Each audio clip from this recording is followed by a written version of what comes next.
Interesting. One of the first type he talked about, obviously, was the perfectionist. Type 1 in the Enneagram is called the perfectionist. And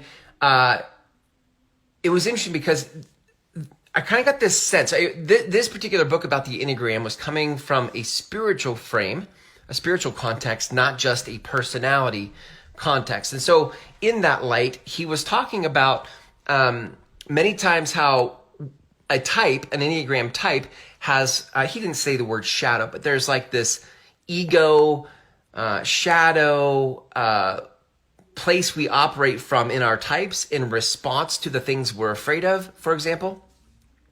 And then there is the opposite, which would be like the evolved awareness, the divine side, the light aspect of the type. And so he talked about the perfectionist in the, again, he didn't say ego, but we're going to use that word, but the perfectionist in the ego has such a drive to control something to be perfect. Actually, what I got out of it also was that it's a good thing.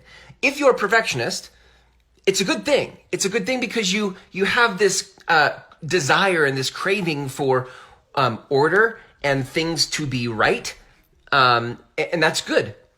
And I don't have that. That's not me.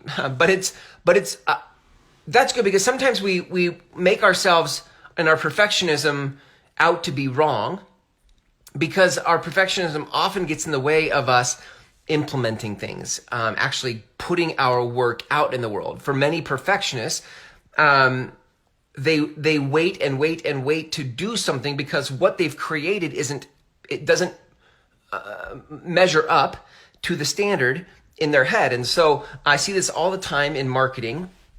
I've had quite a few perfectionists come through my programs on marketing. And it's very hard in the beginning because you creating marketing, giving voice to the message that's in your soul. While in your soul it feels good, but you start to try to put words to it and it doesn't come out the way it feels in your soul. And so it kind of feels messy. And to a perfectionist, that's really hard. It's really hard to put something out in the real world that isn't perfect if you're a perfectionist.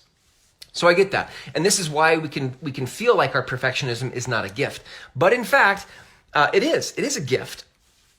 But when done, when approached inside of the ego or inside of this controlling aspect because of the fear of something being imperfect, it sabotages its own beauty, its productiveness. So let's go look at the flip side of this for a minute. On the flip side of this, when the author was talking about this, the flip side would be that in the divineness of it all, what you can start to see, what perfectionists, what type 1s in the Enneagram will start to experience is the perfection of it all, the perfection of creation, the perfection of the way it is, the perfection of the way it is.